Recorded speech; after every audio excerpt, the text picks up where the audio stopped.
Olá, eu sou o professor S.R. Martinez. Bem-vindos a todos que estão chegando agora no nosso curso livre de formação de líderes. Também cumprimento a todos da nossa comunidade lusófona internacional que estão aí recebendo nossas aulas. Sejam todos bem-vindos. Espero que aproveitem os conteúdos. Quem chegou agora, dê uma olhadinha nas aulas anteriores, né, para saber o que a gente já estudou.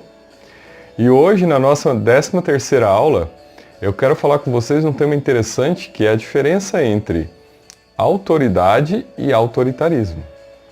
Então, uma coisa que, quando a gente olha Confúcio, né, teoricamente é mais fácil entender, é que a autoridade ela está assentada num princípio de respeito aos antepassados, né, aos líderes, e também está focada não só no respeito, mas também na ideia de hierarquia, né, de que sempre vai existir uma questão hierárquica, né, até porque Confúcio entendia que a gente tem que ir avançando nos nossos conhecimentos para adquirir legitimidade e assim passar a ser um líder com mais legitimidade com o tempo, né? A gente vai construindo uma carreira de liderança. Principalmente aqui para a gente, né? A gente tem uma discussão muito grande entre os limites da autoridade e o que seria autoritarismo, né? Então veja, a primeira coisa que nós temos que ter em mente é que todo líder tem que ter autoridade. Não existe líder sem autoridade. Autoridade é algo essencial em toda forma de vida social organizada, em toda sociedade organizada vai haver autoridade, né? É essencial para o conceito de vida em sociedade a existência de uma organização, de um Estado, de uma instituição, de regras e uma autoridade que vai dirimir os conflitos e vai determinar, né, como se deve viver de maneira pacífica entre todos.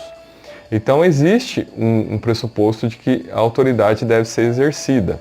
Muitas vezes essa autoridade constituída, né, democraticamente, dentro de regras, essa autoridade pode ter que usar a força. Nesse caso, o uso da força sempre é algo secundário, quer dizer, quando a autoridade é questionada, quando a sociedade está em risco, né, quando as regras são quebradas, que essa autoridade passa a ter que agir de alguma maneira. Mas veja, nós estamos falando de autoridade constituída, uma autoridade que respeita as regras, né, que cumpre todas aquelas regras estabelecidas antes, né, de que ela assuma esse cargo de liderança. E também o fato de que, quando nós falamos de autoridade pública, essa autoridade ela também tem que respeitar outras autoridades, né? Ela tem um conjunto de freios e contrapesos que existe na sociedade para que o processo democrático seja garantido e para que todos tenham ali o seu espaço.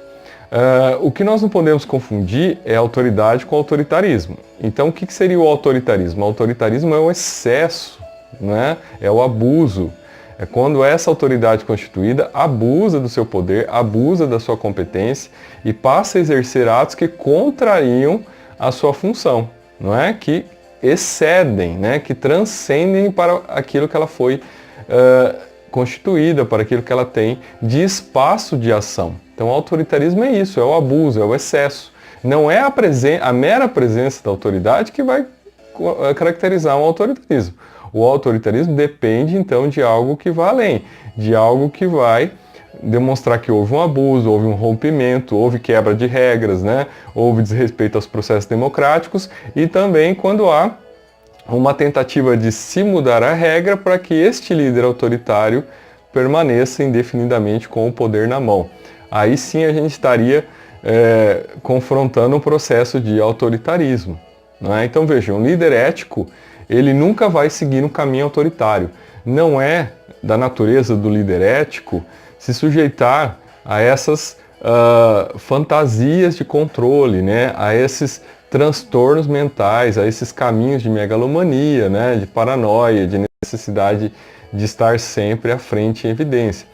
O líder ético ele vai aceitar, né, o conjunto de regras que limitam o seu espaço de autoridade e muitas vezes até o seu tempo de autoridade, né, o seu tempo naquele cargo, o seu tempo naquele exercício daquela função, cedendo, né, o poder para que outros também exerçam sua autoridade, para que outros ocupem aquele cargo e que haja então um constante fluxo, né, de sucessão de atores nos papéis públicos, porque isso é essencial para oxigenar a sociedade, para que todos os grupos tenham vozes e para que as insatisfações possam ser corrigidas a partir de uma nova perspectiva de mundo, de realidade. Então esse é o processo democrático. Quando nós olhamos, né, que a democracia talvez seja o pior do regime depois de todos os outros, nós temos que entender que quando nós falamos deste processo, nós estamos falando de um conjunto de ações onde todos têm mais participação.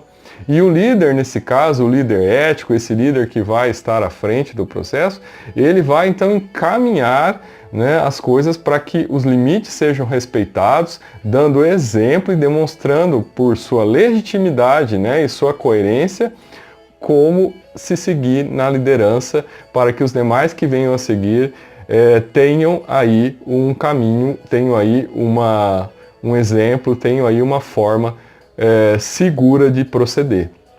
Então isso é essencial para todos nós que trabalhamos com essa questão da liderança ética, né, de líderes que venham aí para seguir os postulados tradicionais de Confúcio que foram estabelecidos lá atrás na história e que até hoje nos permitem orientar os caminhos bons aí para seguirmos aí construindo a nossa própria liderança.